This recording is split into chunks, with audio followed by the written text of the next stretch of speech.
నమస్తే త్రిడబ్ల్యూఆర్ న్యూస్ కి స్వాగతం. నేను సుధా. వార్తల్లో ముందుగా ముఖ్యాంశాలు. ప్రధాని మోదీకి మాస్కో ఘన స్వాగతం. భజనలు నృత్యాలతో రష్యన్ భక్తుల కోలాహలం.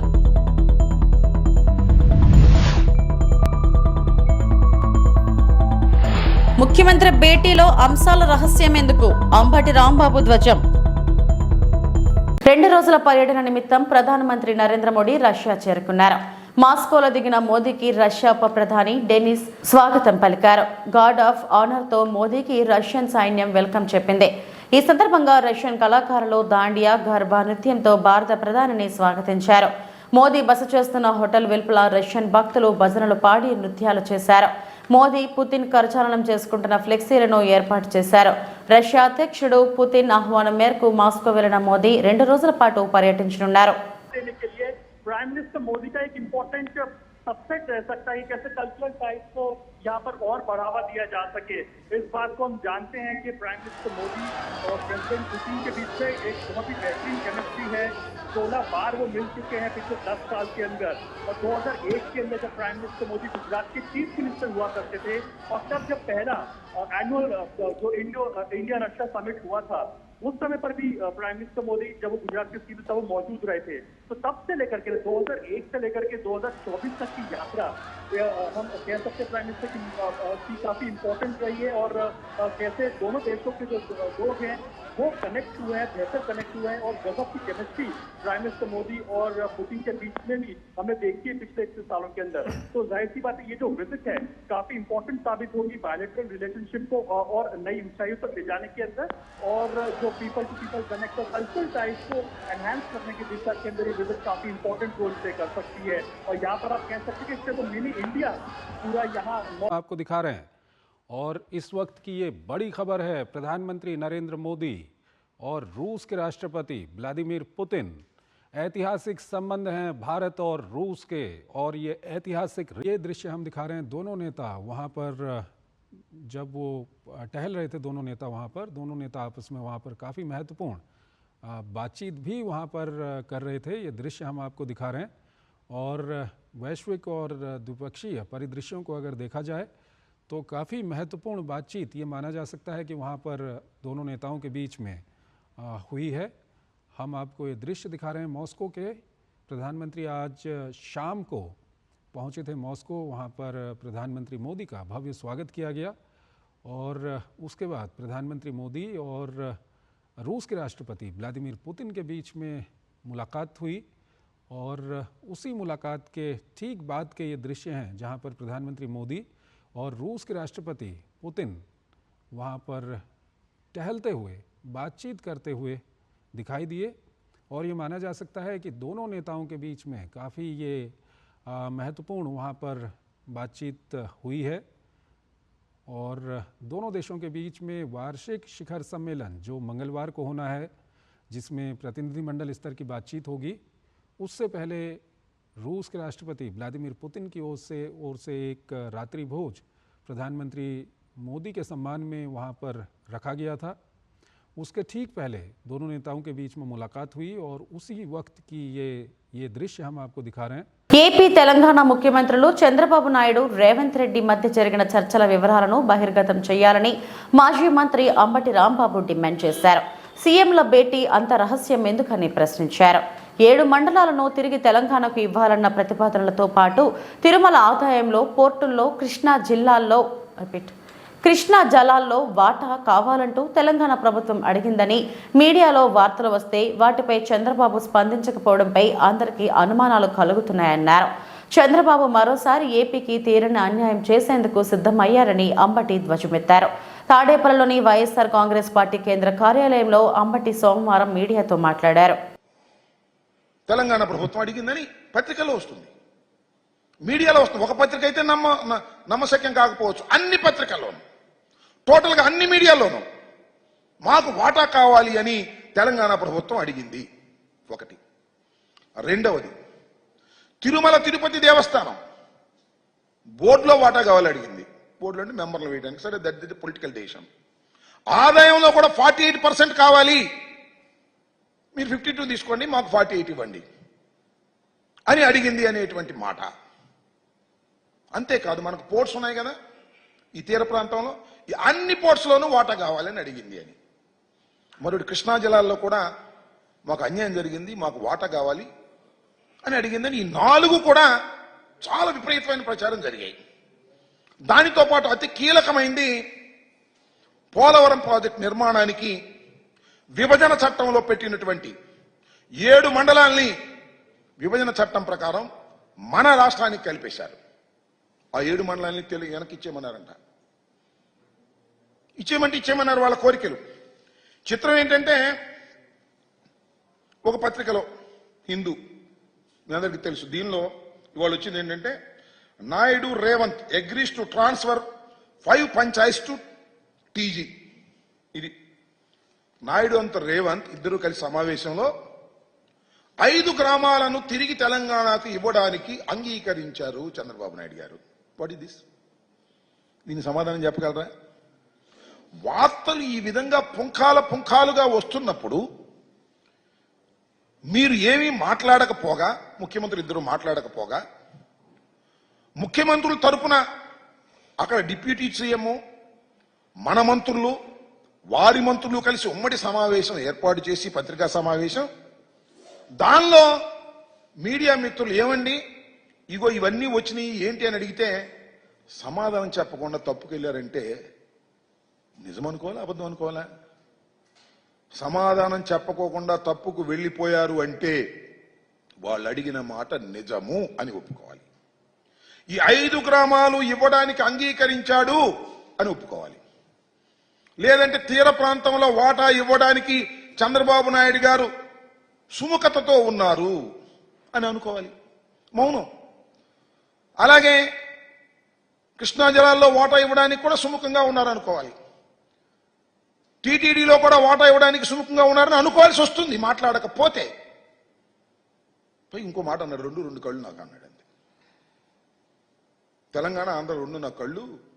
నేను ఆంధ్రప్రదేశ్కి ముఖ్యమంత్రి అయినప్పటికీ కూడా 2 నాకు 2 కళ్ళు లాంటివి అన్నాడు. అంటే సమానంగా చూసుకుంటానేగా. ఏంటిది నాకు అర్థం కాల. ఆ సందర్భం ఏమిటి? అఫ్ కోర్స్ మీ తెలంగాణలో మీ పార్టీ ఉండొచ్చు.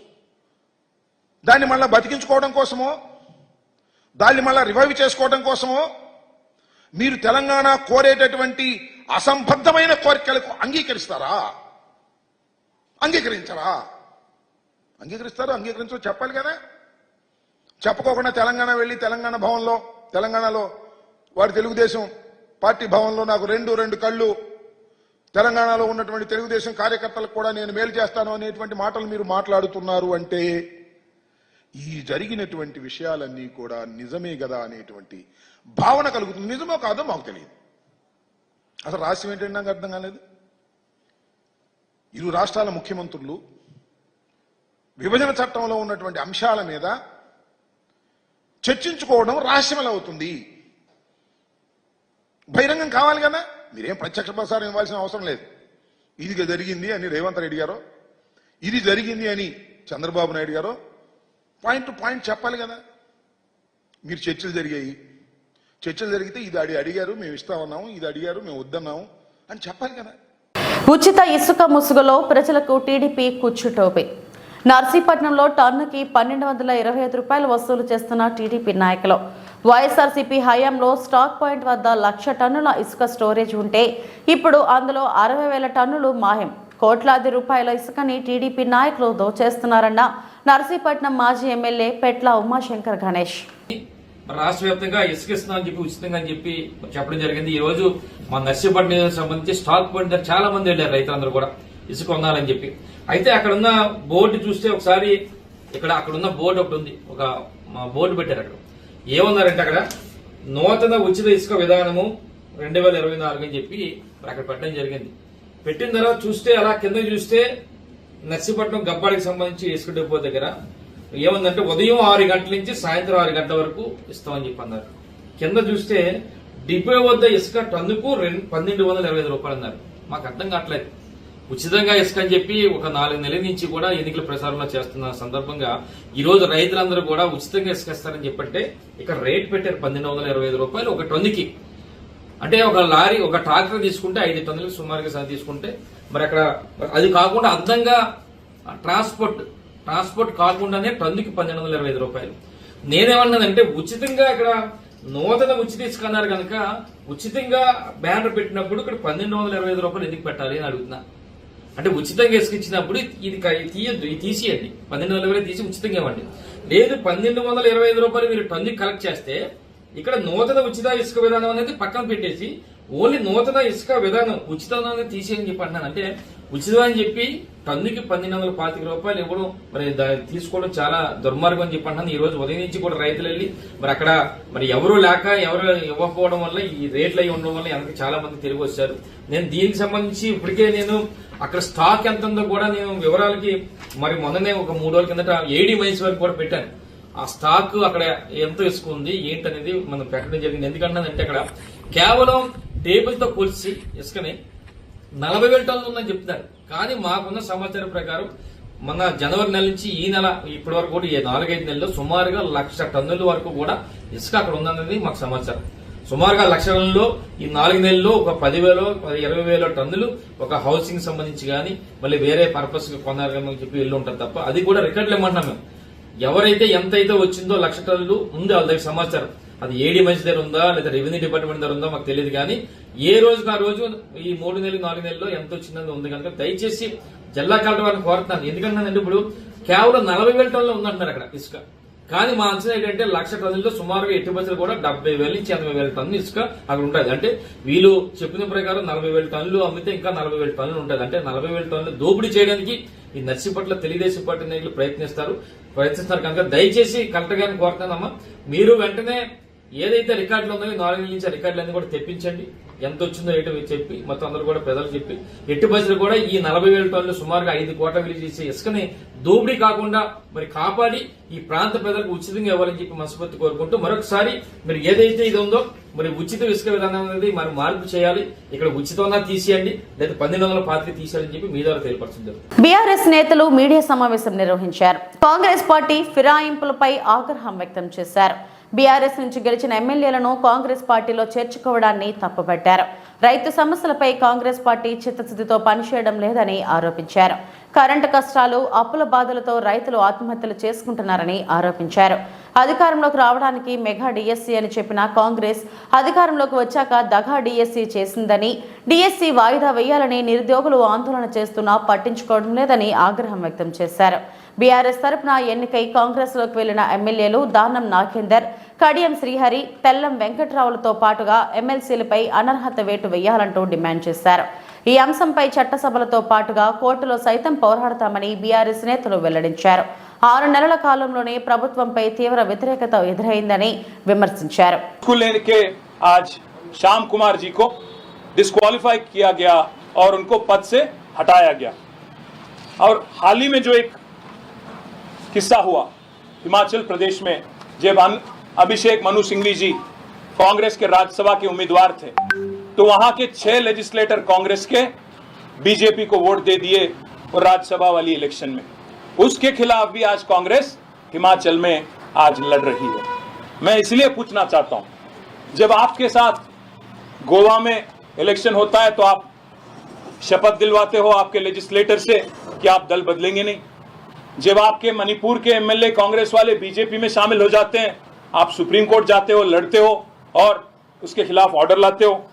जब कर्नाटक में आपके चीफ मिनिस्टर स्वयं कहते हैं कि 50 करोड़ की खरीदारी हो रही है आज एमएलएस की, कांग्रेस वाली एमएलएस की बीजेपी के जरिए, तो उस बारे में भी आज राहुल गांधी उसको सपोर्ट करते हैं। और हिमाचल में भी हम जो देखते हैं उसके बारे में भी आज लड़ाई चल रही है। और कांग्रेस की एक मैनिफेस्टो निकली थी अभी हाल ही में जब पार्लियामेंट हुआ तो न्याय पत्र करके उनका मैनिफेस्टो, नेशनल मैनिफेस्टो, जिसकी लॉन्च की गई थी तेलंगाना में इसकी लॉन्च हुई थी, जिसमें राहुल गांधी और उनकी पार्टी ये कहती है न्याय पत्र में कि हम न्याय करेंगे। This is the exact thing I am reading out. We promise to amend the 10th schedule of the constitution of India and make defections leaving the original party on which the MLA or MP was elected an automatic disqualification of the membership in the assembly or parliament। न्याय पत्र में घोषणा करते हो आप राहुल जी और खारगे जी कि कोई भी एमएलए और एमपी अगर दल बदले तो आप उसका ऑटोमेटिक डिस्क्वालिफिकेशन करोगे, संविधान का अमेंडमेंट करके, 10th शेड्यूल का अमेंडमेंट करके। मैं आज इसीलिए पूछना चाहता हूं, आज कांग्रेस के जो चीफ मिनिस्टर हैं तेलंगाना के रेवंत रेड्डी और यहां के जो लीडर ऑफ ऑपोजिशन है राहुल गांधी जी, हम देखते हैं टीवी में और पेपरों में कि बार बार राहुल जी संविधान को फ्लॉन्ट करते हैं, संविधान को दिखाते हैं, ऐसे एक्टिंग करते हैं जैसे कि वो संविधान के रक्षक है, संविधान के प्रतीक है। और संविधान को अगर कोई इज्जत करते हैं तो राहुल जी करते हैं और कोई नहीं करते हैं। కష్టతరమైన విద్యాశాఖను సవాలుగా తీసుకొని నా నెంబర్ ఎలా సంపాదించాడో తెలియదు. తమ్ముడు వాట్సాప్ మెసేజ్ పెట్టాడు. వెంటనే రంగంలోకి దిగి వికలాంగ విద్యార్థులను ఆదుకున్నాను. మీ తల్లిదండ్రుల ముఖంలో ఆనందం చూస్తే నా జన్మ ధన్యమవుతుందని నారా లోకేష్ పేర్కొన్నారు. కానీ ఈరోజు మీరు కష్టపడి బాగా చదివి మీ వెనకాల ఉన్న తల్లిదండ్రులు గర్వంగా నవ్వుతో సాధించారు. అందుకే మిమ్మల్ని అందరినీ ఈరోజు ఛాంపియన్స్ అని పిలుస్తున్నా.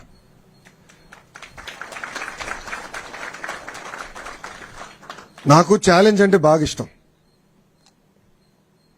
బాబు గారు అంటే చంద్రబాబు నాయుడు గారు గౌరవ ముఖ్యమంత్రి వర్యులు నేను ప్రత్యక్ష రాజకీయాలు పోటీ చేయాలనుకున్నప్పుడు ఈజీ కాన్స్టిట్యున్సీస్ ఉన్నాయి, ఈ నియోజకవర్గాలకు వెళ్ళి నాకు ఈజీ అవుతుంది, నీకు ఈజీ అవుతుంది అని చెప్పారు.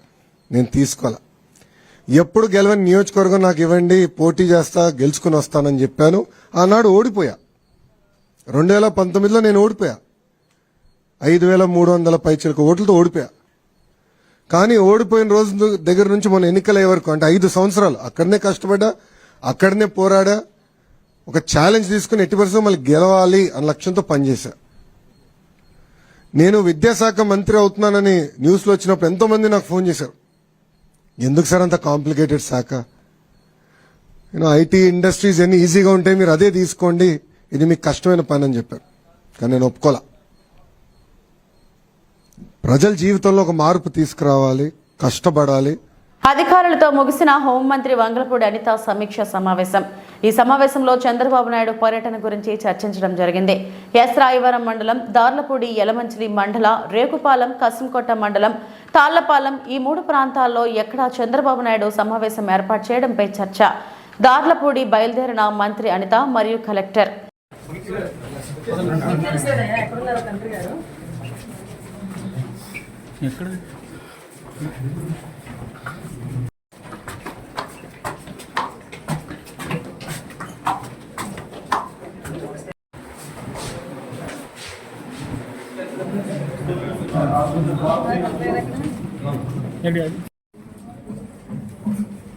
అందరికీ నమస్కారం. జడ్జిమెంట్ మీటింగే కదా, నైట్ చెప్పేసరికి అందరూ గబగబా రావాల్సి వచ్చింది. బట్ సీఎం గారి ప్రోగ్రామ్ మనకి 11th ఇక్కడ చెప్పారు. సో మన లెఫ్ట్ మెయిన్ కెనాల్ని విజిట్ చేయడం మన అనకాపల్లి జిల్లాలోని మేజర్ ప్రోగ్రామ్ అది. అక్కడ నుంచి అనకాపల్లి నుంచి వైజాగ్ వెళ్ళిపోతారు సార్, భోగాపురం దగ్గరికి వెళ్ళిపోతారు. సో అది సపరేట్, ఆ డిస్ట్రిక్ట్తో మనం చేసుకోవచ్చు. ఈ విషయం ఏంటంటే ఇక్కడ మిమ్మల్ని ఎందుకంటే ఇమీడియట్గా ఆర్ఎండ్బి డిపార్ట్మెంట్ వాళ్ళని, ఇరిగేషన్ డిపార్ట్మెంట్ వాళ్ళని, సేమ్ టైం రెవెన్యూ డిపార్ట్మెంట్ వాళ్ళని కొంచెం రమ్మని చెప్పడం గల కారణం ఏంటంటే ఇప్పుడు ఇమీడియట్గా మనం ప్లేసెస్ ఐడెంటిఫై చేసుకోవాలి.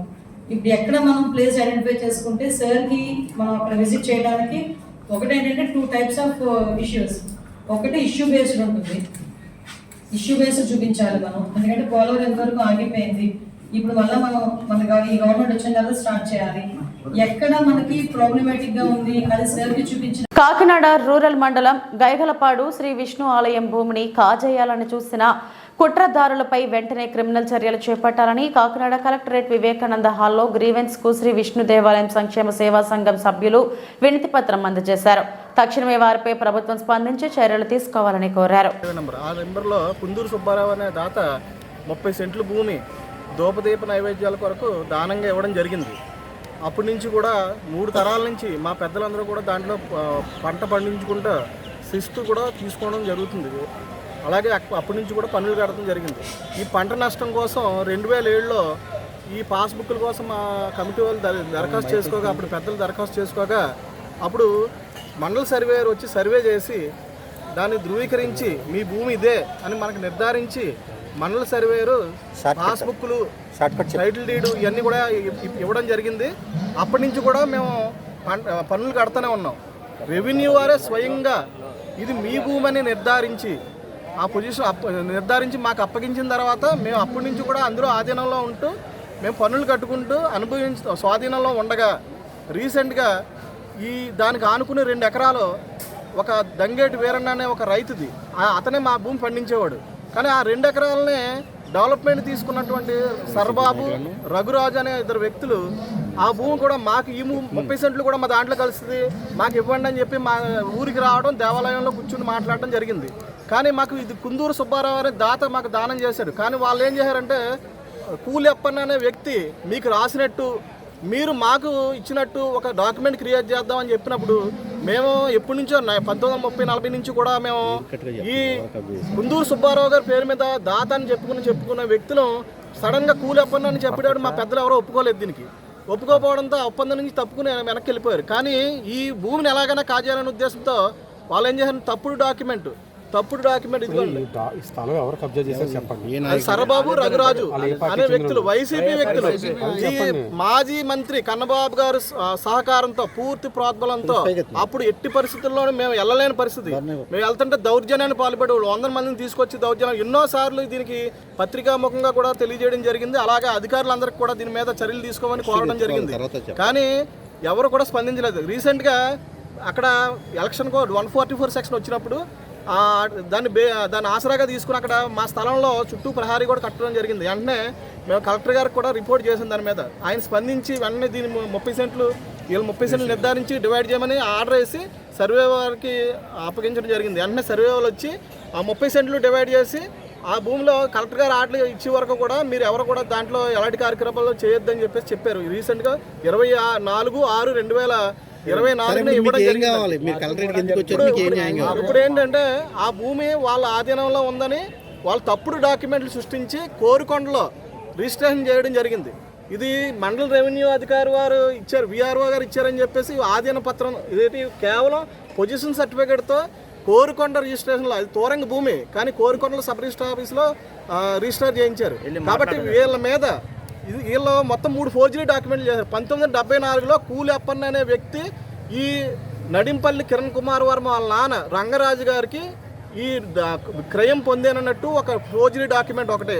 దాని నుంచి ఆ రంగరాజు నుంచి ఈ కిరణ్ కుమార్ వరకు దఖలపడినట్లుగా ఒక వీలునామా సృష్టించి, అంటే వీలునామాలో కోడీసీలు అని ఒక దాన్ని సృష్టించి అదొక నకిలీ ధ్రువపత్రం, ఇదొక ధ్రువపత్రం, నకిలీ ధ్రువపత్రం, ఈ 3 నకిలీ ధ్రువపత్రాలు ఫోర్జరీ చేశారు.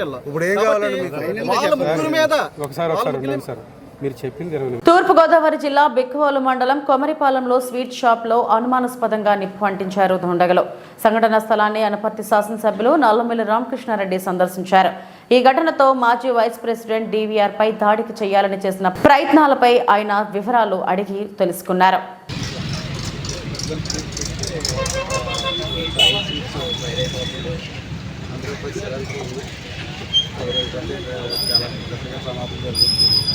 రావాలని ఎందుకన్నా బయటికి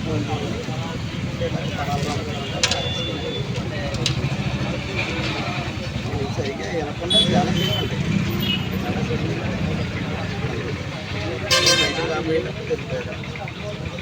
రీసెంట్గా వాళ్ళు ఇంటర్వ్యూస్ అర్థమైపోతుంది.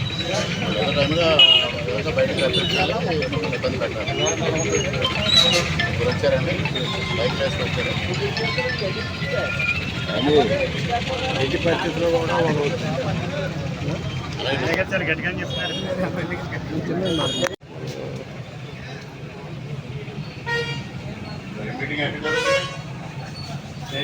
మీటింగ్ ఎక్కడ ఎస్పీ గారి దగ్గర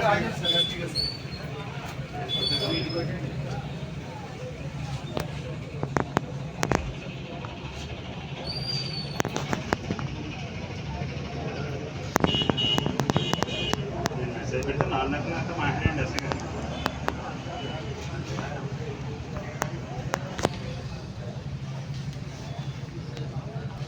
ఇందులో ఫైర్ అయ్యేది ఏం లేదండి అసలు. సిలిండర్లు ఎన్ని ఉన్నాయమ్మా? సిలిండర్స్ ఎన్ని వాడతారు? 2. ఇక 3 చెప్పారా 10 సిలిండర్ ఆ సిలిండర్ కూడా ఇక్కడ డాక్టర్ బిఆర్ అంబేద్కర్ కోనసీమ జిల్లా అంబాజీపేట మండలం అంబాజీపేటలో మార్కెట్ యార్డ్ నందు కొబ్బరి కొనుగోలు కేంద్రాన్ని అమలాపురం ఎంపీ గంటి హరీష్ మాథూర్ పి గన్నవరం ఎమ్మెల్యే గిడ్డి సత్యనారాయణ ప్రారంభించారు. నాఫెడ్ కొనుగోలు కేంద్రాన్ని రిబ్బన్ కట్ చేసి పూజా కార్యక్రమాలు చేసి రైతులు తెచ్చిన కొబ్బరిని లాంఛనంగా తూకం వేశారు. గతంలో తన తండ్రి అయిన దివంగత పార్లమెంట్ స్పీకర్ జీవీఎంసీ బాలయోగి చొరవతో ఏర్పడిన ఈ మార్కెట్ యార్డ్ నందు కొబ్బరి కొనుగోలు కేంద్రాన్ని ప్రారంభించడం ఆనందంగా ఉందని ఎంపీ గంటి హరీష్ అన్నారు. వీళ్ళందరూ డిపార్ట్మెంట్ ఏర్పాటు చేసిన ఈ డ్రై కాపర్ ఏర్పాటుకి కూడా వారికి కూడా ప్రత్యేక ధన్యవాదాలు తెలుపుకుంటున్నాం. ఎందుకంటే ఈరోజు దీని ప్రైస్ అదనంగా బయట మార్కెట్లోని 9,000 ఉంటే ఈరోజు వీళ్ళు ఇక్కడ ఒక క్వింటల్కి సుమారు 12,000 ఇవ్వడం జరుగుతుంది. అంటే రైతులకి అదనంగా 3,000 ఎక్కువగా ఇచ్చే ఏర్పాటు కూడా చేయడం జరిగింది. దానికి కూడా ప్రత్యేక ధన్యవాదాలు తెలియజేసుకున్నాం. ఇలాంటివి ఎందుకంటే మీరు అందరికీ తెలుసు, ఆనాడు కోకోనట్ అనేది ఈ ప్రాంతంలో బిఆర్ అంబేద్కర్ కోనసీమ జిల్లాలోని ఎంత మేజర్ క్రాప్ అనేది మీ అందరికీ తెలుసు. ఈ రోజున వీళ్ళు దానికి రైతులు కానీ సరైన ధరలు రాలేక చాలా ఇబ్బంది పడుతున్నారు కోకోనట్ ఫార్మర్స్ వాళ్ళందరికీ. అలాంటప్పుడు ఆనాడు మా నాన్నగారు జీఎంసీ బాలయోగి గారు ఇలా నాఫెడ్ కేంద్రాన్ని ఏర్పాటు చేసి ఖచ్చితంగా ఇక్కడ సరైన గిట్టుబాటు ధర ఉండాలి, అలాగే రైతుల్ని ఆదుకునేలాగా మనం ఏర్పాటు చేయాలని చెప్పి ఆనాడు ఆయన ఇలాంటి ఏర్పాటు చేయడం జరిగింది. అప్పటి నుంచి అలాగే ముందుకు వెళ్తూ అలాగే రైతులను ఆదుకుంటూ వీళ్ళు ఇక్కడ కేంద్రాలు ఏర్పాటు చేశారు. ఈరోజు ఈ కోకోనట్ని పర్చేసింగ్కి కూడా 9,000 కన్నా 12,000 ఇస్తూ రైతులను ఆదుకోవడానికి కూడా వారికి మరొకసారి ధన్యవాదాలు తెలుపుకుంటూ ఇక్కడికి విచ్చేసిన ప్రతి ఒక్కరికి పేరు పేరున ధన్యవాదాలు తెలియజేసుకుంటున్నాను. ఈ వార్తలు ఇంతటితో సమాప్తం. మరిన్ని వార్తా విశేషాల కోసం చూస్తూనే ఉండండి. నమస్తే.